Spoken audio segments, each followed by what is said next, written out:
மதம் என்ன என்று கேட்கிற போது இவர் எந்த மதத்தையும் சொல்லவில்லை, வள்ளுவ மதம் என்று சொல்கிறார். அதை அவர் எழுதுகிறார். 1932 ஜனவரியில் உள்ளே போனேன் காங்கிரஸ்காரனாக, நவம்பர் மாதம் வெளியே வந்தேன் கம்யூனிஸ்டாக. காந்தியினுடைய ஹரிஜன் பத்திரிகையிலே வர்ணாசிரமம் என்பது விடுதலை அடைந்த நாட்டில் அது இருக்கும் என்று காந்தி அவர்கள் எழுதுகிறார். இதை ஜீவா அவர்கள் உடன்படவில்லை. காந்தி அப்போது ஜீவாவிடம் கேட்கிறார், என் பெயரில் ஒரு ஆசிரமத்தை வைத்துக் கொண்டு எனக்கு என்னை எதிர்த்து எழுதுகிற துணிச்சல் உங்களுக்கு எங்கிருந்து வந்தது என்று கேட்கிறார். சேரன்மாதேவி குருகுலத்தில் ஏற்பட்ட பிரச்சனை உங்களுக்கு தெரியும். பிராமணர்கள் பிராமணர் அல்லாதார் என்று உணவு பரிமாறப்பட்ட போது அதற்கு எதிர்ப்பு தெரிவித்து இயக்கம் நடத்தி பல விஷயங்கள் நடந்திருக்கிறார். அதனால் பாதிக்கப்பட்ட ஜீவா அவர்கள் அவர் சிராவயலிலே காந்தி ஆசிரமத்தை தொடங்கினார். மனிதர்களை நேசிப்பதால் கடவுளை நிராகரிக்கிறேன் என்று தன்னை அவர் நாத்திகன் என்று வெளிப்படையாக அறிவித்துக் கொண்டவர் தோழர் ஜீவா. சொல்லும் நான் நமச்சிவாயவே என்பார்கள், ஆனால் இவரோ சொல்லும் நான் சுயராஜ்யம் என்பார். கண்டுகொண்டேன் நாராயணா எனும் திருநாமம் என்பார்கள், இவரோ கண்டுகொண்டேன் சுதந்திரம் என்ற திருநாமம் என்பார். வைக்கம் ஆலய நுழைவு போராட்டத்திற்கு முன்னோடியாக அந்த அவர் வாழ்ந்த ஊரிலே இருந்த மன்னடி மாணிக்கம் என்பவரை கோயில் நுழைவுக்கு அழைத்து சென்றவர். உங்களுக்கு எல்லாம் தெரியும், 1952 எல்லாம் சென்னை ராஜதானியாக இருந்தது. அப்போது மாநிலம் இல்லை, மொழி வழி மாநிலம் இல்லை. 56 தான் மொழி வழி மாநிலம் வந்தது. அந்த மொழி வழி மாநிலம் வருகிற போது தமிழ்தான் ஆட்சி மொழியாக இருக்க வேண்டும் என்பதை ஓங்கி ஒலித்தவர் ஜீவா அவர்கள். எம்ஜிஆர் அவர்கள் ஆட்சியிலே இருந்த போது சென்சாருக்கு மேல் ஒரு சூப்பர் சென்சார் என்கிற ஒரு சட்டத்தை கொண்டு வந்தார். அதை தமிழ்நாடு அரசும் சென்சார் செய்யலாம், தணிக்கை செய்யலாம் என்று ஒரு சட்டத்தை கொண்டு வந்தார். உங்களுக்கு மனம் புண்படுகிறது என்று சொல்லுகிறீர்களே, எங்களுடைய இந்து மத புராணங்களிலே இதிகாசங்களிலே இப்படியெல்லாம் ஆபாச புனை சுருட்டுக்கள் இருக்கிறதே என்று எங்கள் மனம் புண்படுகிறதே, நாங்கள் என்ன செய்வது என்றும் கேள்வி கேட்கிறார். அதுதான் ஜீவா. இப்ப நமக்கு கடவுள் இல்லை அப்படின்ற ஒரு சொல்ல சொன்னா நமக்கு யார் ஞாபகத்துக்கு வருவாங்க? பெரியார் தான் ஞாபகத்துக்கு வருவாங்க. ஆனால் ஜீவா இந்த வார்த்தையை பயன்படுத்தி கவிதை எழுதியிருக்கிறார். பாரதியாரை அவருடைய சாதி காரணமாக ஒரு குறிப்பிட்டவர்கள் அவரை ஒதுக்கி வைத்தார். அவர் பார்ப்பனர், ஆகவே அவருடைய கவிதைகள் எல்லாம் நாம் ஏற்பதில்லை என்று ஒரு பக்கத்திலே ஒதுக்கி வைத்தார். 70 ஆண்டுகளுக்கு முன் சென்னை பல்கலைக்கழக பேரவை குழுவுக்கு தேர்ந்தெடுக்கப்பட்டவர் தோழர் ஜீவானந்தம். 1955 அந்த பல்கலைக்கழகத்தின் தமிழ் மொழித்துறை மேடையில் அவரை பற்றி பேசும் வாய்ப்பு கிடைத்ததற்கு மகிழ்ச்சி அடைகிறேன். வாய்ப்பளித்ததற்கு நன்றி. தோழர் ப. ஜீவானந்தம் அவர்கள் நாடறிந்த ஆளுமை, அவரது எளிமையும் நேர்மையும் எல்லோராலும் போற்றப்பட்டவை, பின்பற்றத்தக்கவை. பட்டம்பிள்ளை உமையம்மாள் என்கிற இணையருக்கு நாஞ்சில் நாட்டில் இன்றைய கன்னியாகுமரி மாவட்டம் பூதப்பாண்டி கிராமத்தில் 1907 ஆண்டு ஆகஸ்ட் 28 அன்று பிறந்த குழந்தைக்கு பெற்றோர் இட்ட பெயர் சொரிமுத்து. அது அவர்களின் குலதெய்வம். அவர்கள் குடும்பத்தில் குழந்தைகள் தங்காததால் அந்த குழந்தைக்கு மூக்கு குத்தி வளையம் போட்டு வைக்கப்பட்ட பெயர் மூக்காண்டி. ஆனால் ஜீவானந்தம் என்ற பெயர்தான் நிலைத்தது. சொரிமுத்தும் மூக்காண்டியும் உதிர்ந்து போனது. ஜீவானந்தம் என்ற பெயர் அவருக்கு எப்படி வந்தது, யார் வைத்தது, அல்லது அது புனைப்பெயரா என்ற தரவுகள் அவருடைய வரலாற்றிலே கிடைக்கவில்லை. ஆனால் ஜீவானந்தம் என்ற சொல் அவருக்கு மிகவும் பிடித்தது என்பதை அவரது பாடல்களிலிருந்து தெரிந்து கொள்ள முடிகிறது. என்றுமே சீவானந்தம் எழும் நலன்கள் அனந்தம், சித்தம் துணிந்திட வேண்டும் தோழா, ஜீவானந்தம் வெற்றி காண்பாய் தோழா. தேனே கடவுளேது திருடர் கற்பனை சூது, ஜீவானந்த புது உலகு. ஜீவானந்தம் மொழியறியில் சிந்தை நாட்டியே, ஜீவானந்தம் மொழிபோல் கிளியே சேமம்பல பெறுவோம் என்று அந்த ஜீவானந்தம் என்ற சொல்லை அவர் மீண்டும் மீண்டும் அவருடைய பாடலிலே அவர் பதிவு செய்திருக்கிறார். ஆகவே அவருக்கு ஜீவானந்தம் என்ற அந்த சொல் மிகவும் பிடித்திருக்கிறது அல்லது அந்த பொருள் மிகவும் பிடித்திருக்கிறது. ஆகவே அதுவே தம்முடைய பெயராக இருக்க வேண்டும் என்று நினைத்து அவர் ஜீவானந்தம் என்று தன்னை தானே அழைத்துக் கொண்டிருப்பார் என்று ஊகிக்க வேண்டியிருக்கிறது. ஆளுமைக்கு துறைசார் ஆளுமை பொதுவாக அறியப்படுவார்கள். ஐயா அவர்கள் சொன்னதை போல பன்முக ஆளுமை இருந்தாலும் கூட ஈரோடு தமிழ் என்பதை கவிஞர் என்பது போல பல்சார் புலமை சில நேரங்களில் மறைந்து விடுவது உண்மைதான். ஆனால் ஜீவாவை பொறுத்தவரை சென்ற இடத்தால் செலவிடாது தீதொரி நன்றின்பால் உய்க்கும் அறிவு கொண்ட ஆளுமை ஜீவா. முன்னின்று பின்னோக்கா சொல்லின்றி கண்ணின்று கண்ணறச் சொல்லும் ஆளுமை கவிஞர் ஜீவா, தோழர் ஜீவா. இடுக்கண் இடுக்கண் படும் வண்ணம் மடுத்தவாயெல்லாம் பகடு போன்ற ஆளுமை ஜீவா. எண்ணிய எண்ணியாங்கு எய்தும் திண்ணியர் ஜீவா. இப்படி நெஞ்சில் உரமுமின்றி நேர்மை திறமுமின்றி வஞ்சனை சொல்லாதவர் செய்யாதவர் ஆளுமை ஜீவா. இப்படியாக இந்த ஆளுமையை நாம் அடையாளப்படுத்திக் கொள்ள வேண்டும். இந்த ஆளுமையை நாம் இரண்டு வகையிலே வகுத்துக் கொள்ளலாம் என்று நினைக்கிறேன்.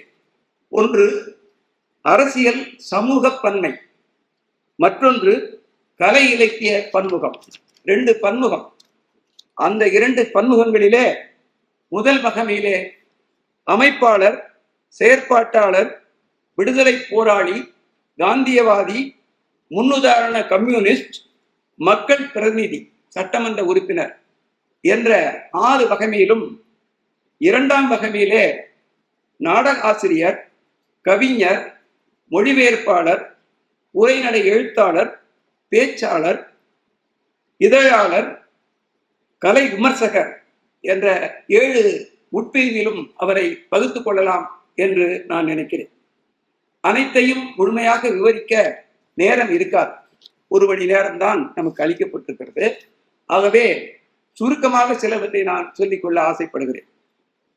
அமைப்பாளர் என்கிற முறையிலே சேர்மாதேவி குருகுலத்தில் ஏற்பட்ட பிரச்சனை உங்களுக்கு தெரியும்.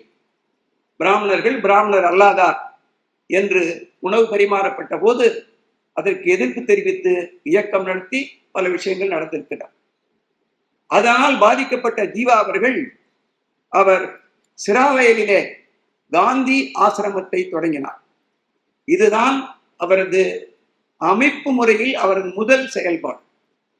அமைப்பாளர் என்கிற முறையிலே காந்தி கிராம் காந்தி ஆசிரமத்தை அமைத்ததுதான் அவருடைய முதல் செயல்பாடு. இந்த காந்தி ஆசிரமத்திலும் அவருக்கு சில பிரச்சனைகள் ஏற்பட்டது. அப்பொழுது அந்த காந்தி ஆசிரமத்தை விடுத்து பக்கத்திலே இருக்கிற நாச்சியார்புரம் என்கிற பகுதியிலே உண்மை விளக்க நிலையம் என்பதை ஆரம்பித்தார்.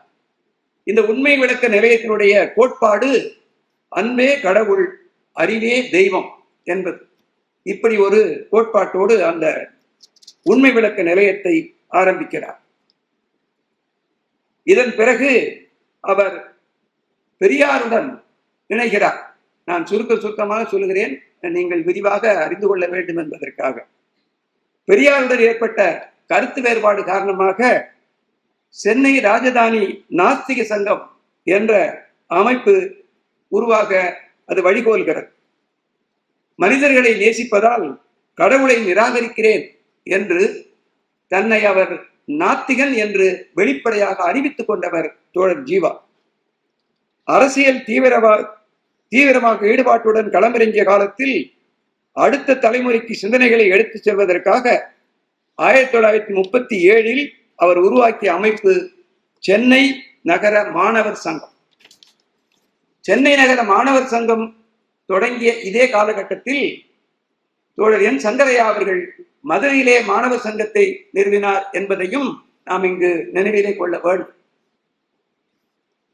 இப்படிப்பட்ட இந்த மாணவர்கள் தான் எதிர்கால சிற்பிகள், எதிர்காலத்தை உருவாக்குகின்றவர்கள். ஆகவே அவர்களை அணிதிரட்டுவது மிக முக்கியம் என்பதால் தான் இந்த மாணவர் சங்கத்தை அவர் உருவாக்கினார்.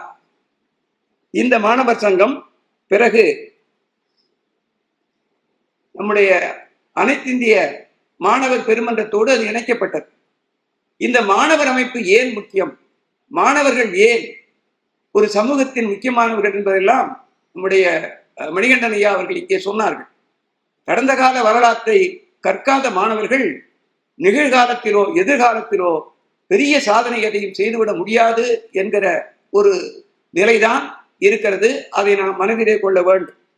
ஏனென்றால் இன்றைக்கு ஜென்சி இளைஞர்கள் என்ன செய்கிறார்கள் என்பது உங்களுக்கு எல்லாம் தெரியும். ஆகவே நீங்கள் கடந்த காலத்தை கற்று நிகழ்காலத்தை தெளிந்து எதிர்காலத்தை சிந்திக்க வேண்டியவர்களாக இருக்கிறீர்கள். ஆகவே காந்தி கூட முதலிலே மாணவர்கள் அரசியலுக்கு வரக்கூடாது என்று சொன்னார். ஆனால் காலப்போக்கில் நம்முடைய விடுதலை போராட்டத்தினுடைய இறுதி காலத்தில் மாணவர்கள் எல்லாம் கல்லூரியை விட்டு வெளியே வர வேண்டும், அரசியலில் ஈடுபட வேண்டும் என்று காந்தி கூறினார். அப்படி கல்லூரியிலிருந்து வெளியே வந்தவர்கள் தான் தோழர் ஆர் உமாநாத், கே முத்தையா போன்றவர்கள் எல்லாம், பாலகண்டாயுதம் போன்றவர்கள் எல்லாம். இப்படி மாணவர்களுடைய தேவை இந்த சமூகத்திற்கு மிகவும் அவசியம். ஆகவே தான் அவர் மாணவர் பெருமன்றத்தை அவர் உருவாக்கினார். இதை போல நிறைய அவருடைய அந்த அமைப்பாளர் என்கிற முறையிலே அவர் பல காரியங்களை செய்திருக்கிறார். அவர் இன்றும் நிலைத்திருக்கிற அந்த அமைப்புகளிலே ஒன்றுதான் தமிழ்நாடு கலை இலக்கிய பெருமன்றம் என்கிற அமைப்பு. மிக மிக ஒரு முக்கியமான ஒரு அமைப்பு. அது அந்த காலத்தில் முற்போக்கு சிந்தனையாளர்களுக்கும் எழுத்தாளர்களுக்கும் ஒரு அமைப்பு இல்லாமல் இருப்பது என்பது மிகவும் கவலைக்குரியதாக இருந்தது. ஆகவே அவர் தோமுசி ரகுநாதன், நா வானமாமலை, குன்றக்குடி அடிகளார், குமரி அனந்தன், தி க சிவசங்கரன், இப்படி ஒரு நீண்ட பட்டியல் இருக்கிறது. டி செல்வராஜ், ஜெயகாந்தன், கி ராஜநாராயணன், கு அழகிரிசாமி, இந்த பெயர்கள் எல்லாம் நீங்கள் யோசித்து பாருங்கள். இவர்களெல்லாம் எப்படிப்பட்ட ஆளுமைகள். இவர்களெல்லாம் இணைத்துத்தான் அந்த கலை இலக்கிய பெருமன்றத்தை அவர்கள் உருவாக்கினார்கள். இந்த உருவாக்கம்தான் உங்களுக்கு இன்றைக்கு நாம் பேசுகிறோமே, இந்த நாட்டுப்புறவியல். இந்த நாட்டுப்புறவியல் என்கிற அந்த துறை தோன்றுவதற்கே இந்த பெருமந்தம் ஒரு காரணம் என்பதை நாம் நினைவில் கொள்ள வேண்டும். ஏனென்று சொன்னால், அந்த மூத்த எழுத்தாளர்களுக்கெல்லாம் வேலை பிரிவினை செய்கிற போது பேராசிரியர் நா வானமாமலை அவர்களுக்கு அந்த பிரிவு தரப்பட்டது. ஆகவே அவர் அதை செம்மையாக செய்தார். இன்றைக்கு நாட்டுப்புற இயல் என்பது மிகப்பெரிய துறையாக வளர்ந்து அது போய்கொண்டே இருக்கிறது. அதனுடைய விளைவுதான் ஆராய்ச்சி என்கிற அந்த இதழும். பேராசிரியர் நா வானமாமலை அவர்களை ஆசிரியராக கொண்டு வந்த அந்த ஆராய்ச்சி என்பதும் இன்றைக்கும் அது பேசு பொருளாக இருக்கிறது, ஆய்வுக்குரிய பொருளாக இருக்கிறது. ஆகவே இப்படியெல்லாம் அவர் அமைப்பாளராக இருந்திருக்கிறார் என்பது ஒன்று. அடுத்தது, செயற்பாட்டாளர் என்கிற முறையிலே பார்க்கிற போது சிறு வயதிலேயே அவருக்கு செயல்பாடுதான் பிடிக்கும். பேசுவது என்பதை விட செயல் மிகவும் முக்கியம் என்று அவர் கருதி இருக்கிறார். ஆகவே அவருடைய சின்ன வயதிலே சின்ன சின்ன விஷயங்கள் தான், நாம் லிட்டில் திங்ஸ் என்று நேரு அவர்கள் ஒரு கட்டுரை எழுதியிருப்பார். அதை நாம் படிக்க வேண்டும். லிட்டில் திங்ஸ், சின்ன சின்ன விஷயங்கள் என்பது மிகப்பெரிய விளைவுகளை உண்டாக்கும். ஆகவே அந்த சின்ன சின்ன விஷயங்களை எல்லாம் நாம் போட்டு பார்த்தோம் என்று சொன்னால், அவர் ஒரு ட்ரௌசர் போட்டுக்கிட்டு ஊரெல்லாம் சுற்றி இந்த பஜனை பாடுற சமயத்தில், கோயிலை சுற்றி பஜனை பாடுற சமயத்தில் அவருடைய ஈடுபாடு எப்படி இருந்தது என்பதை நாம் புரிந்து கொள்ள வேண்டும். அந்த காலகட்டத்தில் இவர்களெல்லாம் கோயிலை சுற்றி வரும்போது சொல்லும் நான் நமச்சிவாயவே என்பார்கள். ஆனால் இவரோ சொல்லும் நான் சுயராஜ்யம் என்பார். கண்டுகொண்டேன் நாராயணா எனும் திருநாமம் என்பார்கள். இவரோ கண்டுகொண்டேன் சுதந்திரம் என்ற திருநாமம் என்பார். இப்படி அவருக்கு செயல்பாட்டிலே மிகவும் பெரிய ஒரு ஈடுபாடு இருந்தது. இதைவிட முக்கியமாக வைக்கம் போராட்டத்திற்கு முன்னோடியாக, வைக்கம் ஆலய நுழைவு போராட்டத்திற்கு முன்னோடியாக அந்த அவர் வாழ்ந்த ஊரிலே இருந்த மன்னடி மாணிக்கம் என்பவரை கோயில் நுழைவுக்கு அழைத்து சென்றவர். தெருக்களிலே நடக்கக்கூடாது என்று ஊர் மக்கள் தடை விதித்த போது அவரோடு இணைந்து தெருக்களிலே நடந்தவர். இதெல்லாம் தான் அவரை மேலும் மேலும் வளர்த்து ஒரு கட்டத்திற்கு கொண்டு செல்கிறது என்பதை நாம் பார்க்க வேண்டும். அடுத்தது, அவர் கதராடையைத்தான் கடைசி வரை உடுத்தினார். இதற்கு காரணம், காந்தி அவர்கள் அந்நிய துணிகளை, அந்நிய பொருட்களை புறக்கணிக்க வேண்டும் என்று சொன்ன அதே ஒரே ஒரு அழைப்புக்காக அன்றைக்கு அணியத் தொடங்கியவர் அந்த கதராடையை கடைசி வரை அவர் விடவே இல்லை. கடைசி வரை கதராடை அணிந்தார் என்பதை நாம் மறந்துவிடக்கூடாது. அது இன்னும் நிறைய விஷயங்கள் இருக்கு. ஒரு கட்டத்திலே அவர் காந்தியை போல ஒரு வேட்டி கட்டி கொண்டு ஒரு துண்டு போட்டுக்கொண்டு இருந்ததாகவெல்லாம் வரலாற்று குறிப்புகள் இருக்கின்றன. தலையை கூட நன்றாக வழித்து கொண்டு உச்சியிலே அவருக்கு காந்திக்கு ஒரு 4-5 முடி இருக்கும். அதே போல் அவரும் உச்சியிலே 4-5 முடி வைத்துக் கொண்டாராம். நான் காந்தியை போல் இருக்க வேண்டும் என்கிற அந்த ஒரு எண்ணம். எதை செய்தாலும் அதுல ரொம்ப ஒரு காத்திரமாக இருக்க வேண்டும் என்று நினைக்கிற அந்த பழக்கம். அதே போல காந்தியோடு அவர் முரண்பட்டார். ஒரு முக்கியமான ஒரு விஷயம், அது நீங்கள் எல்லாம் வரலாற்றிலே தேடி அவசியம் படிக்க வேண்டிய விஷயம். காந்தியினுடைய ஹரிஜன் பத்திரிகையிலே வர்ணாசிரமம் என்பது விடுதலை அடைந்த நாட்டில் அது இருக்கும் என்று காந்தி அவர்கள் எழுதுகிறார். இதை ஜீவா அவர்கள் உடன்படவில்லை. வர்ணாசிரமம் என்பது பெண்ணடிமைத்தனத்தையும் உட்படுத்தியது. இங்கேதான் ஜீவாவை மிகச் சரியாக நாம் புரிந்து கொள்ள வேண்டும். வர்ணாசிரமம் என்பது சாதி மத ஏற்றத்தாழ்வுகளை அப்படியே நிலைக்கச் செய்வது. அதை விட முக்கியமானது பெண்ணடிமைத்தனத்தை நிலைக்கச் செய்வது. ஆகவே அதை ஏற்க முடியாது என்று காந்திக்கு ஜீவா ஒரு கடிதம் எழுதுகிறார். அந்த கடிதம் ஜீவாவுக்கு போய் கிடைத்த பிறகு அவர் ஒரு பதில் எழுதுகிறார். உங்களை நான் நேரில் சந்திக்கிறேன் என்று சொல்கிறார். அவர் இலங்கைக்கு செல்லும் வழியிலே ஒரு முறை இங்கே தமிழ்நாட்டிற்கு வந்து காரைக்குடியிலே வந்திருக்கிற போது அவர் தங்கியிருந்த அந்த இடத்திற்கு காந்தி செல்கிறார். அவரை அழைத்து வாருங்கள் என்று சொல்லவில்லை. காந்தி அங்கே செல்கிறார், அங்கே கேட்கிறார். கேள்வி பதில் அது நடக்கிறது. அது நீண்ட விவாதத்தை நாம் இங்கே பேச முடியாது. இது நடக்கிறது. காந்தி அப்போது ஜீவாவிடம் கேட்கிறார், என் பெயரில் ஒரு ஆசிரமத்தை வைத்துக் கொண்டு எனக்கு என்னை எதிர்த்து எழுதுகிற துணிச்சல் உங்களுக்கு எங்கிருந்து வந்தது என்று கேட்கிறார் காந்தி ஜீவாவிடம். ஜீவா சொல்கிறார், புரட்சிகர பாரதியிடமிருந்து வந்தது. இதுதான் முக்கியம். ஏனென்றால் அவர் சிறு வயதிலேயே பாரதி புத்தகங்களை எல்லாம் படித்து விட்டார். பாரதியின் கவிதைகள் எல்லாம் படித்து விட்டார். பாரதி புதுமை பெண்ணை பற்றி பேசுகிறார். பெண் அடிமை கூடாது என்கிறார். பெண்களுக்கு உரிமை வேண்டும் என்று பேசுகிறார். இவ்வளவும் பேசுகிற பாரதியை படித்த அவருக்கு வர்ணாசிரமம் நிலைக்கும் என்பதை ஏற்றுக்கொள்ள முடியவில்லை. காந்தியிடம் பழிச்சென்று சொல்கிறார், இந்த துணிச்சல் எனக்கு பாரதியிடமிருந்து வந்தது என்று சொல்கிறார். அதுதான் அவருடைய பாரதியின் ஊற்றம் என்று சொல்கிறார். அதற்கு பிறகு காந்தி கேட்கிறார், உங்கள் மதம் என்ன என்று கேட்கிறார். மதம் என்ன என்று கேட்கிற போது இவர் எந்த மதத்தையும் சொல்லவில்லை, வள்ளுவ மதம் என்று சொல்கிறார்.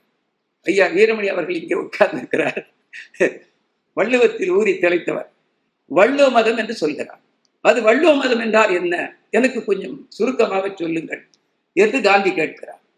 அப்பொழுது அவர் சொல்லுகிறார், சாதியை கடந்து, மதத்தை கடந்து, இனத்தை கடந்து, நாட்டையும் கூட கடந்து உலகமெங்கும் உள்ள மனிதர்கள் ஒரு தாய் பெற்ற பிள்ளைகள் என்று கருதும் மதமே வள்ளுவ மதம் என்று அன்றைக்கு காந்திக்கு வள்ளுவ மதத்தை போதிக்கிறார் ஜீவா.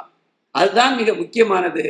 பிறப்புக்கும் எல்லா உயிர்க்கும் என்ற அந்த அடிநாதம் தான் அவருக்கு காந்தியிடத்திலே இப்படி ஒரு பதிலை சொல்ல வைத்தது என்பதை நாம் புரிந்து கொள்ள வேண்டும். இது காந்தியோடு முரண்படுகிற ஒரு இடம். அதற்கு பிறகு அவர் நிறைய தேடி தேடி செல்கிறார். நான் இந்த மாணவர்களிடத்தில் சொல்ல விரும்புவது, மாணவ பருவம் என்பது கிடைக்காத ஒரு பருவம். அதை பயன்படுத்துவது தேடிக்கொண்டே இருக்க வேண்டும். எல்லாவற்றையும் தேடிக்கொண்டே இருக்க வேண்டும். ஜீவா அவர்கள் படித்து இதையெல்லாம் அவர் பள்ளியிலேயோ கல்லூரியிலேயோ படித்து இதையெல்லாம் அவர் பெறவில்லை. இந்த ஞானத்தை எல்லாம் சுயகல்வியிலேயே பெற்றிருக்கிறார்கள். நமக்கு இன்றைக்கு படிக்கிற வாய்ப்பும் கிடைக்கிறது. ஒரு கல்லூரிக்கு சென்று, ஒரு பள்ளிக்கு சென்று, பல்கலைக்கழகத்திற்கு சென்று பட்டம் பெற்று ஆராய்ச்சி செய்து அத்தனையும் கிடைக்கிற வாய்ப்பு நமக்கு கிடைத்திருக்கிறது. அதை பயன்படுத்த வேண்டும். அப்படி ஜீவா அவர்கள் 1932 சட்ட மறுப்பு இயக்கத்திலே அவர் சிறைக்கு செல்கிறார். அந்த சிறைக்கு செல்கிற போது அங்கே பகத்சிங்கின் தோழர்கள் அங்கே அந்த சிறைக்கு வந்திருக்கிறார்கள். வங்கத்தின் போராளிகள், புரட்சிக்காரர்கள் அந்த சிறைக்கு வந்திருக்கிறார்கள். அவர்களோடெல்லாம் பேசுகிறார். எதை பற்றி என்று சொன்னால், ஆஹா என்று எழுந்தது பார் யுக புரட்சி என்று பாரதி சொன்னான் அல்லவா, அந்த யுக புரட்சியினுடைய அடிநாதம் சோசியலிசம், கம்யூனிசம் என்கிற விஷயம் இருக்கிற போது அதை பற்றியெல்லாம் அவர் கேட்கிறார். இப்படி என்றால் என்ன, இப்படி என்றால் என்ன என்று கேட்கிறார். கேட்டு கேட்டு கேட்டுத்தான் அவர் எங்கே வந்து சேர்க்கிறார் என்று சொன்னால், நான் ஒரு சோசியலிசவாதியாக, கம்யூனிசவாதியாக இருப்பேன் என்கிற முடிவுக்கு வந்து சேர்க்கிறார் 1932. அதை அவர் எழுதுகிறார். 1932 ஜனவரியில் உள்ளே போனேன் காங்கிரஸ்காரனாக, நவம்பர் மாதம் வெளியே வந்தேன் கம்யூனிஸ்டாக. இதுதான் ஜீவாவை கம்யூனிஸ்ட் ஆக்கிய ஒரு இடம். இது மிக முக்கியமான, நாம் இருக்கிற இடம் சிறையா, பள்ளியா, கல்லூரியா, பல்கலைக்கழகமா என்பது அல்ல, தேடல் தேவை என்பதை ஜீவா இங்கே எடுத்து சொல்கிறார். அப்படி போல இந்த ஒரு செயற்பாட்டாளர் என்கிற முறையிலே அவர் இப்படியெல்லாம் அவர் நிற்கிறார். அதற்கு பிறகு ஒரு மக்கள் பிரதிநிதியாக அவர் எங்கே வந்து நிற்கிறார் என்று சொன்னால், 1952 வண்ணாரப்பேட்டை தொகுதி தோழருக்கு தெரியும். வண்ணாரப்பேட்டை தொகுதியிலே நின்று சட்டமன்றத்திற்கு உறுப்பினராக தேர்ந்தெடுக்கப்படுகிறார். இந்த ஒரு சட்டமன்றத்திற்கு தேர்ந்தெடுக்கப்படுவது அல்ல முக்கியம், ஒரு பதவியை பெறுவதல்ல முக்கியம், அந்த பதவியை எப்படி பயன்படுத்துகிறோம் என்பதுதான் முக்கியம். ஐயா மணிகண்டன் அவர்கள் இருக்கிறார்கள், அவருக்கு பதவி கிடைத்திருக்கிறது. அந்த பதவியை எளிதாக கடந்து செல்லலாம். அன்றாடம் கடந்து சென்றால் அவர் யாரும் கேள்வி கேட்கப் போவதில்லை. மாதமானால் அவருக்கு ஊதியம் கொடுக்கத்தான் போகிறார், அதல்ல பிரச்சனை. ஆனால் எனக்கு அடுத்து வருகிற தலைமுறை என்னிலும் சிறப்பாக இருக்க வேண்டும், என் தோள் மீது நின்று அவர்கள் இந்த உலகத்தை பார்க்க வேண்டும், அறிவை பார்க்க வேண்டும், ஞானத்தை பார்க்க வேண்டும் என்று அவர்கள் விரும்புகிறார்கள். ஆகவே தான் அந்த ஒரு செல்வத்தை உங்களுக்கு வழங்க வேண்டும் என்று சொல்வதால் அவர் இப்படிப்பட்ட ஏற்பாடுகள் எல்லாம் செய்கிறார். அதே போல பதவி பெறுவது அல்ல முக்கியம், அந்த பதவியை எப்படி பயன்படுத்துகிறோம் என்பதுதான் முக்கியம். 1952 சட்டமன்ற உறுப்பினராக ஆகின்ற நம்முடைய ஜீவானந்தம் அவர்கள் மிக முக்கியமாக ஆட்சி மொழி தமிழாக இருக்க வேண்டும் என்று சொல்கிறார். உங்களுக்கெல்லாம் தெரியும், 1952 சென்னை ராஜதானியாக இருந்தது. அப்போது மாநிலம் இல்லை, மொழி வழி மாநிலம் இல்லை. 56 தான் மொழி வழி மாநிலம் வந்தது. அந்த மொழி வழி மாநிலம் வருகிற போது தமிழ்தான் ஆட்சி மொழியாக இருக்க வேண்டும் என்பதை ஓங்கி ஒலித்தவர் ஜீவா அவர்கள். அது பிறகு வெற்றி கண்டது என்று வைத்துக் கொள்ளுங்கள், அதுதான் மிக முக்கியமானது. இதிலே அவர் சட்டமன்றத்திலே அன்றைக்கு இருந்த நிலைமை என்னவென்று சொன்னால், நீங்கள் சட்டமன்றத்திலே உரையாற்ற வேண்டும் என்று சொன்னால் ஆங்கிலத்தில் தான் உரையாற்ற வேண்டும். ஒருவேளை உங்களுக்கு ஆங்கிலம் தெரியாது என்று சொன்னால் நீங்கள் தெலுங்கிலோ, கன்னடத்திலோ, மலையாளத்திலோ, தமிழிலோ உரையாற்றலாம். ஆனால் அந்த உரையின் உள்ளடக்கம் என்ன என்பதை நீங்கள் ஆங்கிலத்திலே தட்டச்சு செய்து அவர்களுக்கு கொடுக்க வேண்டும். அப்பொழுதுதான் பதிவிலே ஏறும், இல்லை என்றால் உங்களுடைய உரை ஏறார். இந்த நிலையை மாற்றி தமிழிலே தான் பேசுவோம் என்று சொல்லி ராமமூர்த்தி போன்றவர்கள், சங்கரையா போன்றவர்கள், ஜீவா போன்றவர்கள் எல்லாம் தமிழிலே பேசினார். இதுதான் மிக முக்கியம். அப்படி தமிழிலே பேசுகிற ஒரு நிலையை ஏற்படுத்தி கொடுத்தது அந்த பதவியை பயன்படுத்தி செய்கிற ஒரு பெரிய, அது ஒரு போராட்டம், அது ஒரு போராட்டம், சித்தாந்த போராட்டம், தத்துவ போராட்டம், மொழி போராட்டம் எல்லாம் சேர்ந்ததுதான். அதை அவர் செய்தார். அதே போல இந்த இதை பயன்படுத்தி கொண்டு 1947 பாரதிக்கு மணிமண்டபம் கட்டப்படுகிறது. அந்த மணிமண்டப திறப்பு விழாவிலே ஜீவா கலந்து கொள்கிறார். அப்படி கலந்து கொள்கிற போது ஜீவா ஒரு கோரிக்கையை வைக்கிறார்.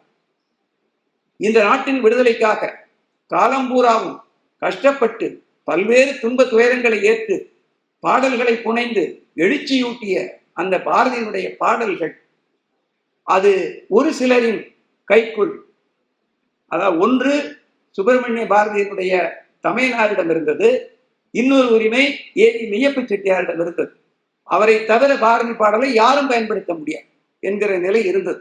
இதையெல்லாம் மீட்டு இதை அரசுடைமையாக்க வேண்டும் என்கிற முதல் கோரிக்கையை வைத்தவர் ஜீவா அவர்கள் 1947 அந்த 47 வைத்த கோரிக்கையை இடைவிடாது வலியுறுத்தி வந்தவர் 1952 ஒரு சட்டமன்ற உறுப்பினர் என்கிற வாய்ப்பு கிடைத்தவுடன் அதை பயன்படுத்துகிறார்.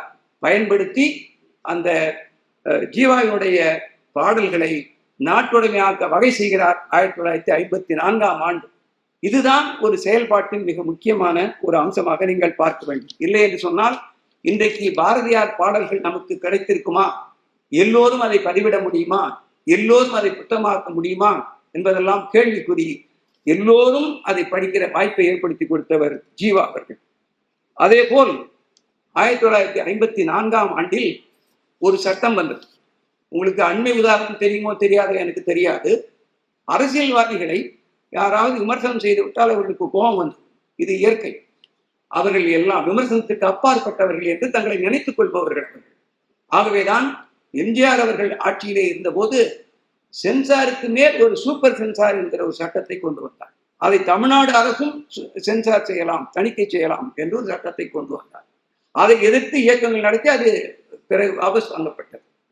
அதே போல் 1954ஆம் ஆண்டிலே சட்டமன்றத்திலே ஒரு சட்ட முன்வரை வருகிறது. என்னவென்று சொன்னால், நாடகங்களை முறைப்படுத்துகிற முன்வரை.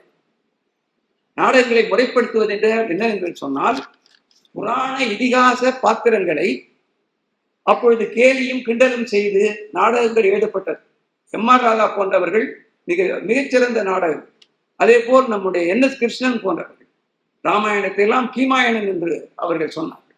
அப்படிப்பட்ட ஒரு காலத்திலே அதை நெறிப்படுத்துகிறோம் என்கிற பெயரிலே அப்படி ஒரு விஷயம் வருகிற போது அதை ஜீவா அவர்கள் கடுமையாக எதிர்த்தார்.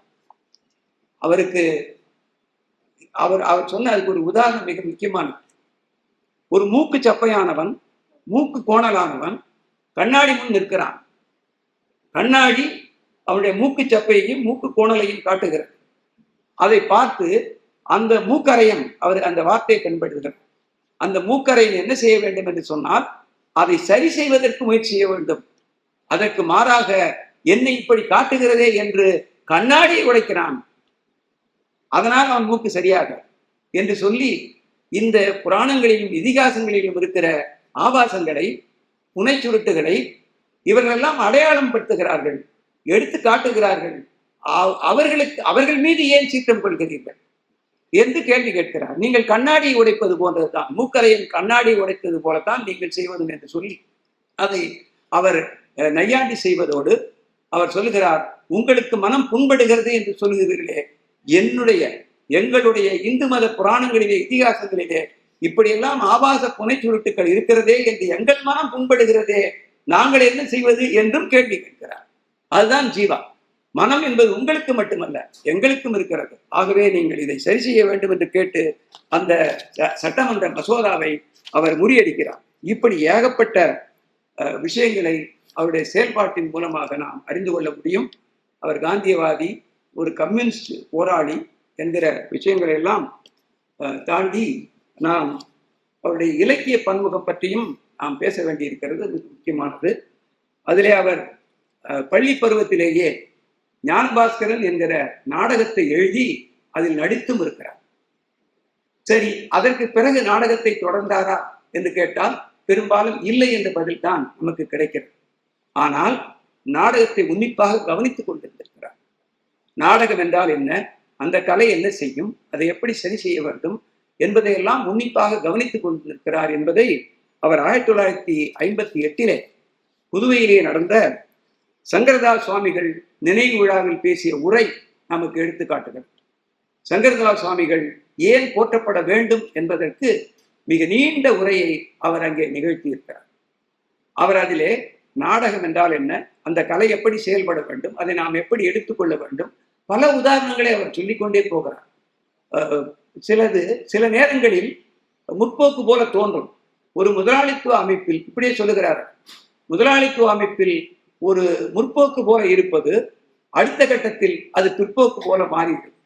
சில நேரங்களில் பிற்போக்கு போல இருப்பது பிறகு முற்போக்கு போல தோன்றும் என்றெல்லாம் அவர் நிறைய விளக்கங்கள் எடுத்து காட்டுகிறார்.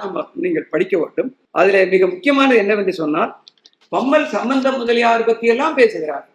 ஏதோ அவரை போற்றுவது மட்டுமல்ல, ஒரு நாடகத்தின் கருப்பொருள் எப்படி இருக்கவர் என்பதை எடுத்துக்கொண்டு பம்மல் சம்பந்தம் முதலியார் என்ன செய்கிறார், சங்கரதாஸ் சுவாமிகள் என்ன செய்கிறார், இந்த சங்கரதாஸ் சுவாமிகள் செய்வது எவ்வளவு உயர்வானது என்பதையெல்லாம் எடுத்து சொல்லி ஒரு விஷயத்தை அவர் சொல்ல மறக்கவில்லை.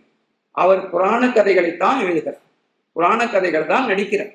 ஆனால் அந்த புராண கதைகளையும் எப்படி சமூக உள்ளடக்கத்தோடு கொண்டு செல்கிறார். ஆகவேதான் சங்கரதாஸ் சுவாமிகள் சிறந்தவர், அவரை நாம் போற்ற வேண்டும், புகழ வேண்டும் என்று அவர் அந்த சங்கரதாஸ் சுவாமிகளிலே பேசுகிறார். அப்பொழுது அவர் ஒரு நாடகத்தை எழுதியவரில்லை என்று சொன்னாலும் நாடகத்தினுடைய விமர்சகராக, மிகச் சிறந்த விமர்சகராக இருந்திருக்கிறார் என்பதை நாம் புரிந்து கொள்ள வேண்டும். அதே போல் அவர் ஒரு கவிஞர் என்கிற அந்த பரிமாணத்திற்குள் நாம் பார்க்கிற போது ஐயா அவர்கள் கூட சொன்னார்கள், அவரை ஒரு அரசியல் தலைவராக பார்க்கிற பார்வைதான் அதிகம் இருக்கிறது, அவர் ஒரு கவிஞர் என்கிற பார்வை குறைவாக இருக்கிறது என்று சொன்னார்கள். பொதுவாக அது எங்களுக்கும் கூட ஒரு மன கஷ்டம்தான். ஏன் என்று சொன்னால், ஜீவா என்று சொன்னால் உடனே நமக்கு தெரிகிற 2 பாடல் இருக்கிறது.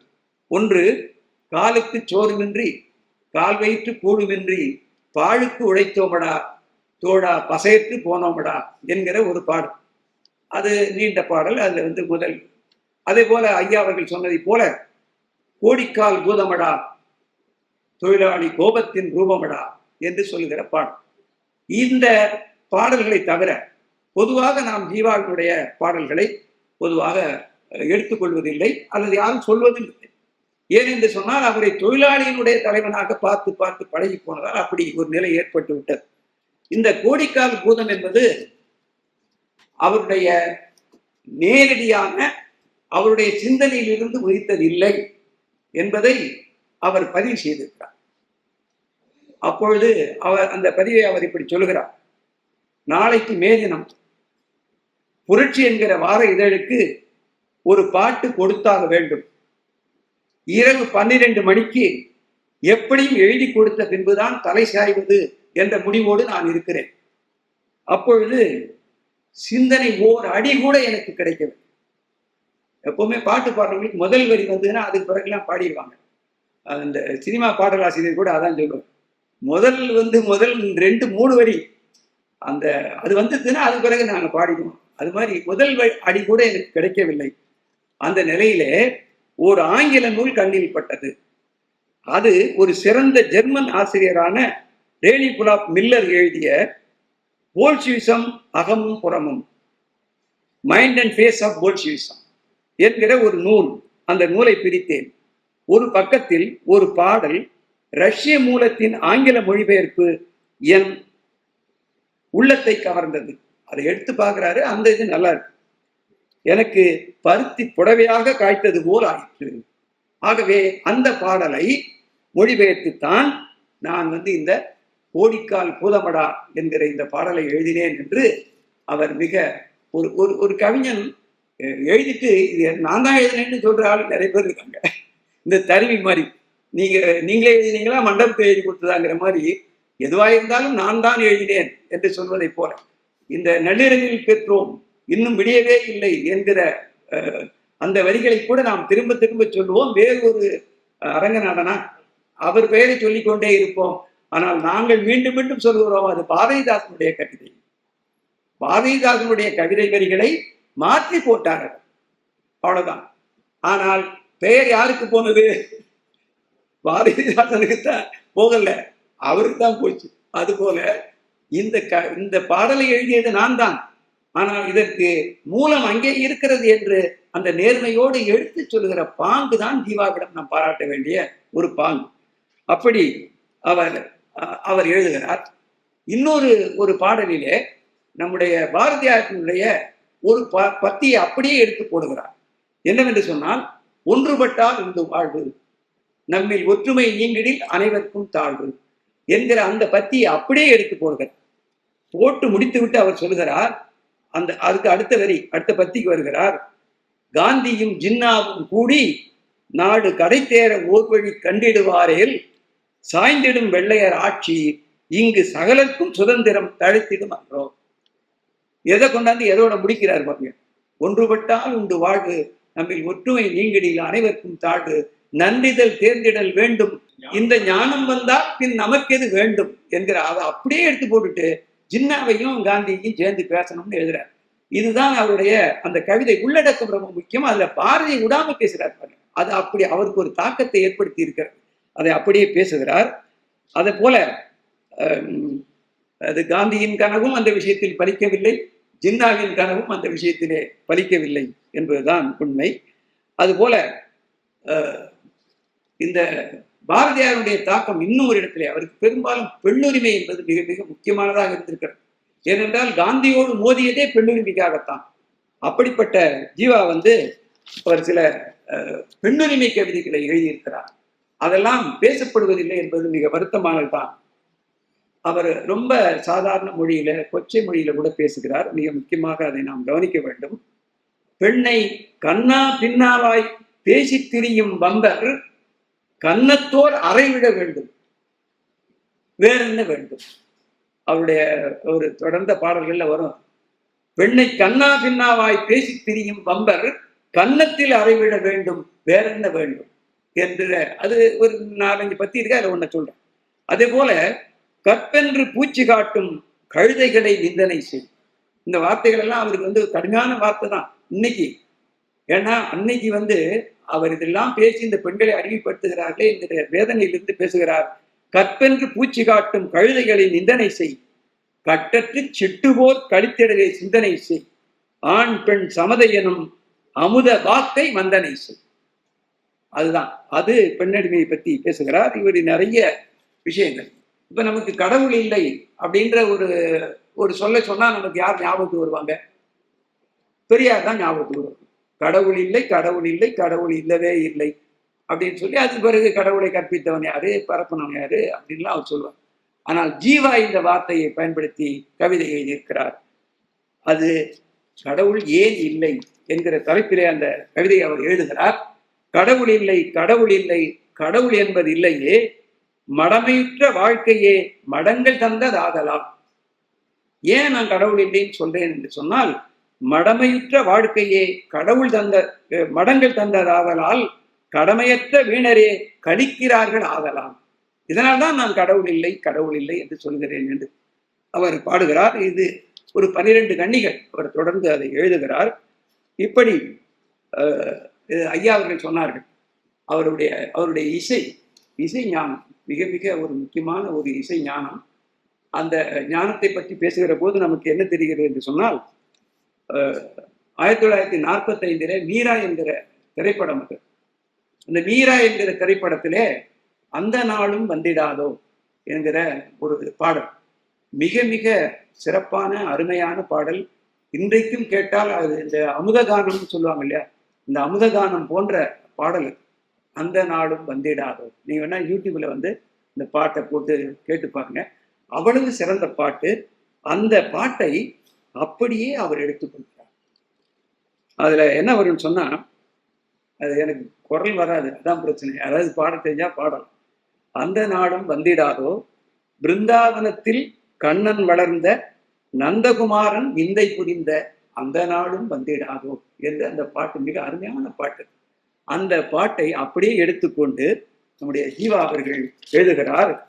அந்த நாளும் வந்திடாதோ, சொந்த சுதந்திரம் வந்தது என்றும் நிந்தனை இன்றி சந்ததமும் வாழும் அந்த நாளும் வந்திடாதோ என்று பாடுகிறார். நீங்க அந்த நான் அந்த திரைப்பட பாடலையும் இவருடைய பாடலையும் சேர்த்தே பார்த்தேன். அப்படியே அடிபுறாமல் அழகாக அந்த மெட்டு சந்தம் எல்லாம் மிக அழகாக அவர் எழுதுகிறார். அப்போ எவ்வளவு ஒரு இசை ஞானம் அவருக்கு இருக்கிறது என்பதை நான் அதிலிருந்து புரிந்து கொண்டேன். இப்படியாக அவருடைய இன்னும் நிறைய அவருடைய கவிதைகளை பற்றியும் அவருடைய பாடல்களை பற்றியும் பேச வேண்டும். நேரம் கருதி நான் அதை விடுத்து ஒரு மொழிபெயர்ப்பாளர் என்கிற விஷயமாக அவரை நாம் பார்க்கும்போது 2 விஷயத்தை நான் முன்வைக்க விரும்புகிறேன். ஒன்று, அவர் ஒரு மொழிபெயர்ப்பாளர் என்கிற முறையில் ஒரு நூலை மொழிபெயர்த்து சிறைக்கு சென்றவர் என்றால் அவர் ஜீவா தான். ஏன்னா இப்ப நம்ம நிறைய மொழிபெயர்க்கிறோம், புத்தகம்லாம் வருது. இப்போ கூட அம்மா கூட பேசும்போது சொன்னாங்க, நான் என்னெல்லாம் மொழிபெயர்த்துக்கிறேன்னு. நாங்களாம் ஜெயிலுக்கெல்லாம் போல. ஆனால் ஜீவா அவர்கள் ஒரு நூலை மொழிபெயர்த்தார் என்பதற்காக சிறைக்கு அனுப்பப்பட்டவர் ஜீவா அவர்கள். அந்த நூல் என்னவென்று சொன்னால், பகத்சிங் அவர்கள் எழுதிய நான் ஏன் நாஸ்திகனானேன் என்பதுதான். ஏன்னா நீங்க ஏற்கனவே நீங்க பார்த்திருப்பீங்க, அவர் நாஸ்திக சங்கம் ஆரம்பித்தவர் ஜீவா அவர்கள். நாத்திகம் அவருக்கு மிக நெருக்கமானது, மிக பிடித்தமானது. ஆகவே பகத்சிங் எழுதிய அந்த நான் ஏன் நாஸ்திகனானேன் என்கிற புத்தகத்தை மொழிபெயர்க்க வேண்டும் என்று அவருக்கு தோன்றுகிறது. அதை மொழிபெயர்க்கிறார். ஆனால் அன்றைக்கிருந்த வெள்ளையர் ஆட்சி பகத்சிங் எழுதியதை மொழிபெயர்ப்பது சட்டவிரோதம், அது ஒரு குற்றம். ஆகவே பகத்சிங் எழுதிய நூலை மொழிபெயர்த்ததால் அவரை சிறையில் அடைக்கிறார்கள். அவரோடு சேர்ந்து நம்முடைய ஈவே கிருஷ்ணசாமி நாயக்கர் அவர்களும் சிறையில் அடைக்கப்படுகிறார். அப்புறம் குடியரசு இதழ் கூட கொஞ்ச காலம் நின்று போகும் இதன் காரணமாக. இதெல்லாம் நிறைய நாம் பேச வேண்டிய விஷயம். அதே போல் நம்முடைய மார்க்சின் தோழர் ஏங்கல்ஸ் அவர்கள் எழுதிய கற்பனாவாத சோசியலிசமும் விஞ்ஞான சோசியலிசம் என்ற நூலையும் அவர் மொழிபெயர்க்கிறார். இப்படி நிறைய மொழிபெயர்ப்புகள் அவர் செய்திருக்கிறார். ஒரு இதழாளர் என்ற முறையில் அவருடைய முதல் இதழ் என்பது சமதர்மம். ஏனென்றால் அவர் பெரியாரோடு முரண்பட்டு வந்த பிறகு அவர் சுயமரியாதை சமதர்ம கட்சி என்று ஒரு கட்சியை தொடங்குகிறார்.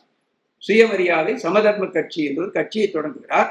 அந்த கட்சியை நீங்கள் தொடர்ந்து நடத்த வேண்டாம் என்று எஸ்ஏ டாங்கே அறிவுறுத்தியதன் பேரில் அதனுடைய முதல் மாநாட்டிலேயே அந்த சமதர்ம கட்சியை அவர் காங்கிரஸ் சோசியலிஸ்ட் கட்சியோடு இணைத்து விடுகிறார். அந்த இணைப்பின் மூலமாக சமதர்மம் என்கிற இதழும் நின்று போகிறது. இதுதான் அவருடைய முதல் இதழ், ஆனால் அது நின்று போகிறது. இப்படியாக அவர் ஒரு இதழாளராக இருக்கிறார். 1950கள் வருகிற போது அந்த இங்கே இருக்கிற இதழ், இந்த இதழியல் துறை மிக மோசமாக இருக்கிறது என்பதை காண்கிறார். அது ஏனென்றால் நமக்கு சுதந்திரம் கிடைத்து விட்டது.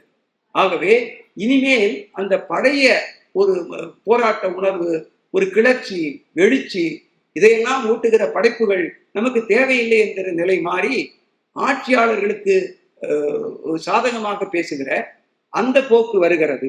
அதோடு மட்டுமல்லாம பிராந்தியவாதம் பேசுகிற போக்கு வருகிறது. நான் குறிப்பாக சொல்ல வேண்டும் என்று சொன்னால் இந்த திராவிடம் பேசுகிற உணர்வு அதிகரிக்கிறது. ஆகவே இப்படியெல்லாம் வருகிற போது இவர் அதிலிருந்து கொஞ்சம் மாறுபடுகிறார். அவர் அதை ஏற்றுக்கொள்ளவில்லை, நிராகரிக்கிறார். ஆகவே அவர் என்ன சொல்லுகிறார் என்று சொன்னால், இதற்கெல்லாம் மாற்றாக ஒரு இதழ் வர வேண்டும் என்று நினைத்துத்தான் அவர் தாமரை என்ற இதழை அவர் தொடங்குவதற்கு காரணமாக இருக்கிறார். இதெல்லாம் அவருடைய இதழாளராக இருக்கிற மிக முக்கியமான ஒரு அம்சமாக நான் நினைக்கிறேன். ஐயா அவர்கள் கூட சொன்னார்கள், பாரதியையும் கம்பனையும் நம்முடைய ஜீவாவை போல் மிக அதிகமாக மக்களிடத்திலே கொண்டு சென்றவர்கள் யாரும் இல்லை என்று சொன்னார். ஏன் கொண்டு சென்றார் என்பதுதான் மிக மிக முக்கியம். 2 காரணம் இருக்கிறது. அதை நீங்கள் மாணவர்கள் நீங்கள் புரிந்து கொள்ள வேண்டும். அது பற்றி நீங்கள் மேலும் தேட வேண்டும்.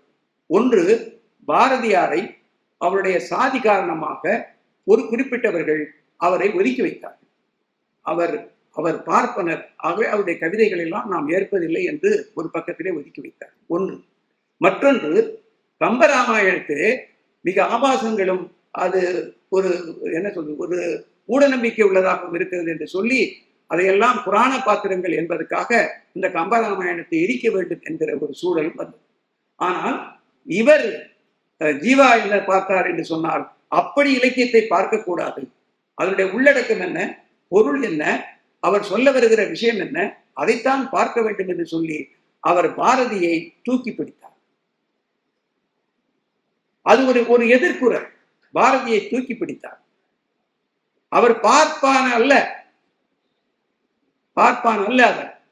அவர் பார்ப்பனரை எதிர்த்துதான் பல பாடல்களை எழுதியிருக்கிறார். தண்ட சோறுன்னும் பார்ப்புக்கு ஒரு நீதி என்றுதான் அவர் சொல்லி இருக்கிறார். ஆகவே அப்படிப்பட்ட அவரை அப்படி பார்க்கக்கூடாது என்பது அவருடைய உள் ஆதர்சமாக இருந்தது. அதையெல்லாம் அவருடைய சொற்பொழிவுகளிலே அவர் மிக தெளிவாக எடுத்து காட்டுகிறார்.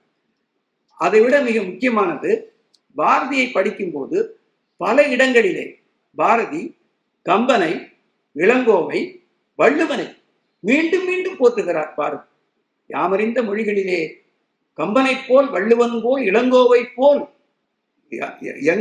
பூமியிலேயே யாங்கனுமே கண்டதில்லை என்றுதான் சொல்கிறார். அப்பொழுது இந்த கம்பனிலே என்ன இருக்கிறது என்று தேடுகிற குணம் அவருக்கு நிச்சயமாக வந்திருக்கு. அப்பொழுது அவர் தேடி போகிற போது கம்பனிடத்திலே 2-3 விஷயங்களை மிக தெளிவாக அவர் பார்க்கிறார். ஒன்று, கம்பனுடைய ராமாயணம் என்பது வால்மீகி ராமாயணத்தின் அச்சு அல்ல, ஒரு பிரதி அல்ல. இது வேறு, தமிழ் சூழலுக்கு ஏற்ப, தமிழ் பண்பாட்டுக்கு ஏற்ப, ஒரு இலக்கிய நெறிமுறைகளுக்கு ஏற்ப மாற்றி எழுதப்பட வேண்டிய ஒரு விஷயம் என்று கம்பன் நினைக்கிறான். அப்படித்தான் எழுதியிருக்கிறான் என்பதை நாம் கம்பராமாயணத்தை படித்தால் புரிந்து கொள்ளலாம். இன்னொரு முக்கியமான விஷயம் என்னவென்று சொன்னால், நம்முடைய சங்க இலக்கியத்திலே நீங்கள் எல்லாம் படித்ததுதான். சங்க இலக்கியத்திலே என்ன சொல்வார்கள் என்று சொன்னால், நெல்லும் உயிரன்றே, நீரும் உயிரன்றே, மன்னன் உயர்த்தே மலர்களை உலகம் என்று நம்முடைய புறநானூற்று பாடல் சொல்கிறது. இதை ஜீவா ஏற்கவில்லை. நெல்லும் உயிரந்தே, நீரும் உயிரந்தே, மன்னன் உயிர்த்தே மலர்களை உலகம் என்று சொன்னால் அது மன்னராட்சி தத்துவம். அது ஒரு ஆண்டானடிமை தத்துவத்திற்கு போகிறது. அதை ஏற்க முடியாது என்று சொல்லி கம்பனை எங்கே வேறுபடுத்தி பார்க்கிறார் என்று சொன்னால், தயரதனை பற்றி கம்பன் பாடுகிற போது, மக்கள் உயிரெல்லாம் உறையுமோர் உடம்பும் ஆயினான். அதுதான் கம்பனிடம் சிறப்பு. மக்கள் உயிரெல்லாம் உறையுமோர் உடம்பும் ஆயினான். மக்கள் தான் உயிர், மன்னன் உடம்பு. உயிரும் வேண்டும், உடம்பும் வேண்டும். ஆனால் அங்கே என்ன சொல்லப்பட்டது என்று சொன்னால், மன்னன் உயிர்த்தே என்று மன்னனை அங்க உயிராக்கினார்கள். ஆனால் கம்பன் மன்னனை உடம்பாக்கினான். மக்கள் உயிரெல்லாம் உறையுமோர் உடம்பும் ஆயினான் என்று அதை மிக விதந்து பேசுவார் ஜீவா அவர்கள். ஆகவேதான் அவர் கம்பனை மிக மிக பெருமையாக பாராட்டினார். அதை விட மிக முக்கியமானது கம்பனிலே அவர் கண்டது எல்லோருக்கும் தெரிந்ததுதான். எல்லாரும் எல்லா செல்வமும் எய்தலாலே இல்லாரும் இல்லை, உடையார்களும் இல்லை மாதோ. இது எவ்வளவு ஒரு முக்கியமான ஒரு தத்துவம். இது ஒரு தத்துவம். இது வந்து வெறுமனே கம்பனுடைய கவிதை மட்டும் அல்ல, 2 வரிகள் அல்ல. இது ஒரு தத்துவம். எல்லாரும் எல்லாமும் பெறுவதாலே, எல்லா வளமும் பெறுவதால், இல்லாரும் இல்லை, உடையார்களும் இல்லை. இதைத்தான் அவர் விரும்பினார். மாபெரும் தமிழ் கனவு என்பது போல ஜீவாவின் மாபெரும் மானுட கனவு இதுதான். இந்த மானுட கனவு என்னவென்று சொன்னால், எல்லாரும் எல்லாமும் பெற்றிருக்க வேண்டும். அந்த சோசியலிச சமுதாயம் இங்கே மலர வேண்டும். ஒரு கம்யூனிஸ்ட சித்தாந்தம் மக்களிடத்திலே சென்று கவி பிடிக்க வேண்டும். ஒரு சமூக மாற்றத்தை ஏற்படுத்த வேண்டும் என்கிற உள்ள கிடக்கையோடு சுமார் 30 ஆண்டுகளுக்கு மேல் உழைத்து கொண்டே இருந்த ஒருவருக்கு, ஏனென்றால் அவர் 39 கட்சிக்குள் வருகிறார், 62 மறைந்து போகிறார். ஆகவே ஒரு 30 ஆண்டு காலம் அந்த கட்சிக்காகவே உழைத்தவர், அந்த தத்துவத்திற்காக உழைத்தவர். கம்பனிலே இதை பார்க்கும் போது அவரை ஈர்க்கிறது. ஆகவே நான் கம்பனுடைய இந்த கருத்தை எடுத்துக் கொள்கிறேன் என்று சொல்லி கம்பனை மீண்டும் மீண்டும் அவர் பேசினார். அவர் காரைக்குடியிலே கம்பன் விழாவில் அவர் கலந்து கொள்ளாத வருடனே அவர் முதல் விழாவிலே கலந்து கொள்வதை ஜீவா அவர்கள் குறிப்பிடுகிறார். முதலிலே கம்பன் கழகத்திலே என்னை பேச அழைத்தார்கள். நான் ஒத்துக்கொண்டேன். ஆனால் என்னை பேச அனுமதிப்பார்களா என்று நான் நிகழ்ச்சியாளரிடம் கேட்டேன், ஒரு ஒருங்கிணைப்பாளரிடம். இல்லை, பேசுவார்கள் என்று சொன்னார்கள் என்று சொல்லிவிட்டு அந்த மேடையிலேயே சொல்லுகிறேன், நான் ஒரு கம்யூனிஸ்ட், நான் ஒரு மார்க்சியவாதி, நான் கம்பனை பற்றி பேசினால் ஏதாவது பேசிவிடுவோனோ என்று ஒரு அச்சம் இருக்கும். நான் அப்படி பேச மாட்டேன். நான் எதை பேச வந்தேனோ அதைத்தான் பேசுவேன் என்று ஒரு பிரகடனம் செய்துவிட்டு பேசுகிறார் ஜீவா அவர்கள். அவருடைய முதல் பேச்சு 1954ஆம் ஆண்டிலே அவருடைய முதல் சொற்பொழிவுகளே இதை பேசுகிறார். அதற்கு பிறகு எல்லா சொற்பொழிவுகளும் எல்லா எல்லா எல்லா ஆண்டுகளிலும் அவர் பேசியிருக்கிறார். அதுதான் ஜீவாவினுடைய பெருமை. நான் என்ன சொல்ல வருகிறேனோ அதை சொல்லுவேன் என்று சொல்லி அது எல்லா ஆண்டுகளிலும் அவர் கலந்து கொண்டார். அதற்கு அடுத்தபடியாக பட்டிமண்டபங்கள் அனைத்திலும் அவர் கலந்து கொண்டார். பட்டிமண்டபங்களிலே பேசும்போது அது ஒரு சொல்றார் அவர். அது ஒரு நிகழ்ச்சியிலே சொல்கிறார், நான் குன்றக்குடி அடிகளாரிடம் கேட்டுக்கொண்டேன், நீங்களும் நானும் ஒரே அணியிலும் இருக்க முடியாது, எதிரணியில் இருந்தாலும் பேசுவதற்கு எனக்கு கூச்சமாக இருக்கிறது. ஏனென்றால் நீங்கள் பெரிய ஆளுமை, நான் ஏதோ இலக்கியத்தை வாசித்து பேசுகிறவன், நான் எப்படி உங்களோடு இணைந்து பேசுவது என்பது எனக்கு கஷ்டமாக இருக்கிறது என்று சொல்லி, நீங்கள் இனிமேல் பட்டிமன்ற தலைவராக இருங்கள் என்று ஒரு வேண்டுகோள் விடுக்கிறார். கிட்டத்தட்ட அதுதான் நடக்கிறது. பிறகு அவர் மண்டப தலைவராக அவர் மாறுகிறார், பேசுகிறார். இப்படியாக அவர் ஏகப்பட்ட விஷயங்களை அவர்கள் சொல்லுகிறார். பாரதிக்குள்ளே வருகிற போது அவருக்கு இருக்கிற ஒரு மனக்குறை என்னவென்று சொன்னால், பாரதி மகாகவியா என்று பட்டிமண்டம் நடத்திய நாடு நம்முடைய தமிழ்நாடு. அவன் மகாகவியா என்று பட்டிமண்டபம் நடத்தி, மகாகவி அல்ல என்று ஒரு சாராரும், மகாகவிதான் என்று ஒரு சாராரும் பேசி, இப்படியெல்லாம் நடந்த நாடு நம்முடைய நாடு. அவ்வளவு ஈஸியா நம்ம யாரையும் அங்கீகரிச்சிட மாட்டோம். அப்படிலாம் நடக்கும். அதே மாதிரியான ஒரு நிகழ்ச்சியை இங்க தமிழ்நாட்டிலே நடந்தது. அது என்னவென்று சொன்னால் அதை அவரே பதிவு செய்கிறார். பாரதியின் பாடல்களில் கண்ணன் பாட்டு நிலைத்து நிற்கும். இதுதான் அவனுடைய ஒரு தரப்புடைய வாதம். பாரதியின் பாடல்களில் கண்ணன் பாட்டு நிலைத்து நிற்கும். பாஞ்சாலி சபதம் பரவாயில்லை. குயில் பாட்டு கொஞ்சம் இலக்கிய நயம் இருக்கிறது. பாரதி 66ஐயும் சேர்த்துக் கொள்ளலாம். நான்மணி மாலையை வேண்டுமானாலும் கூட்டிக் கொள்ளலாம். அப்புறம் சொல்றாங்க, ஆனால் சமுதாயம் அரசியல் சம்பந்தமான பாடல்களும் பெண் விடுதலை பாடல்களும் அழிந்தே போகும் என்று ஒரு கருத்து சொல்லிக் கொண்டிருக்கிறார்கள். அரசியல் சமுதாயம் பெண் விடுதலை இந்த பாடல்கள் எல்லாம் அழிந்தே போகும் என்று சொல்கிறார். இதை கேட்டால் ஜீவாவுக்கு எப்படி மனம் பொறுக்கும்? நெஞ்சு பொறுக்குதில்லையே இந்த நிலைகெட்ட மனிதரை நினைந்து விட்டார் என்று அவர் நெஞ்சு பொறுக்காமல் நிறைய இடங்களிலே அந்த பாரதியாருடைய பாடல்களிலே அரசியல் சமுதாயம் பெண்ணடிமை தீருகிற அந்த பெண்ணுரிமை பேசுகிற அந்த பாடல்கள் தான் நிலைத்து நிற்கும் என்று சொல்லி மீண்டும் மீண்டும் அழுத்தம் திருத்தமாக பேசுகிறார். அதுதான் நிலைத்து நிற்கிறது என்பதுதான் ஜீவாவினுடைய தொலைநோக்கு. மற்றவர்கள் சொன்னதெல்லாம் என்ன ஜீவா எது சொன்னாரோ அதுதான் நடந்தது. அதெல்லாம் மக்கள் தள்ளி விட்டார்கள், புறங்கையால் தள்ளி விட்டார்கள். ஜீவா சொன்னதுதான் நடந்தது. எதையெல்லாம் அவர்கள் நிலைக்காது என்று சொன்னாலோ அதுதான் நிலைத்தது. ஆகவே இப்படிப்பட்ட நிலையில்தான் ஜீவா அவர்கள் பாரதியாரை மிக பெருமையாக, கம்பனை மிக பெருமையாக பேசி பேசி பேசி மக்களிடத்திலே கொண்டு சென்று தன்னுடைய தான் விரும்பிய கருத்துக்களை எல்லாம் நிலைநாட்டினார். அப்படிப்பட்ட ஜீவா அவர்கள் ஒரு பாடலிலே குறிப்பிடுகிறார், எப்படி வாழ்ந்தனரோ தோழர்கள் அப்படி வாழ நான் ஆசை கொண்டேன் மனமே. இந்த கண்ணதாசன் பாட்டுல ஒண்ணு வரும் இல்லையா, ஒரு கோப்பையிலே என் குடியிருப்புங்கிற அந்த பாடல்ல அவர் தன்னை பற்றியே பாடிக்கொண்டார் என்று சொல்வார்கள். நான் காவியமானவன் அழிவதில்லை, எந்த காலத்திலும் எனக்கு மரணம் இல்லை என்று சொன்னதை போல ஜீவா அவர்கள் ஒரு பாடலிலே எழுதுகிறார், எப்படி வாழ்ந்தனரோ தோழர்கள் அப்படி வாழ நான் ஆசை கொண்டேன் மனமே என்று சொல்லிவிட்டு அடுத்து அவர் சொல்லுகிறார், ஒப்பிடும் தியாகம் ஓயாது உழைத்தலும் உணர்ச்சி பெருக்கும் கொண்டே புரட்சி பாதையில் சென்றே. இது ரொம்ப 3 விஷயமா அவர் ரொம்ப தெளிவாக எடுத்துக்கிறார். ஒப்பிடும் தியாகம் ஓயாது உழைத்தலும் உணர்ச்சி பெருக்கும் கொண்டே புரட்சி பாதையில் சென்றே எப்படி வாழ்ந்தனரோ தோழர்கள் அப்படி வாழ நான் ஆசை கொண்டேன் மனமே என்று தன்னுடைய ஆசையை வெளிப்படுத்திய தோழர் ஜீவா அவர்கள் 1946 இந்த ஆசையை வெளிப்படுத்துகிறார்.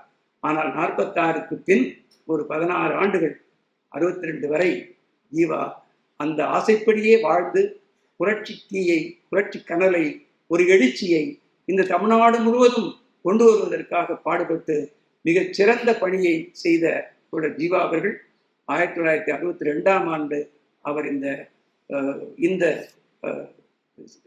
மண்ணை விட்டு நீங்கினார் என்பதை விட சிந்திப்பதை நிறுத்தி கொண்டார். ஆகவே ஜீவாவினுடைய இந்த பன்முக ஆளுமையை பற்றி நாம் இன்னும் விரிவாக தேடி தேடி நீங்கள் படிக்கும்போது நிச்சயமாக உங்களுக்கு ஒரு பெரிய ஒரு விசாலமான ஒரு கலை, இலக்கிய, அரசியல், சமுதாய பார்வை கிடைக்கும் என்று உங்களிடத்திலே சொல்லிக்கொண்டு இந்த வாய்ப்பை வழங்கிய ஐயா மணிகண்டன் அவர்களுக்கும் சென்னை பல்கலைக்கழக தமிழ் மொழித்துறைக்கும் என்னுடைய நன்றியையும் வணக்கத்தையும் தெரிவித்துக் கொள்கிறேன். நன்றி, வணக்கம்.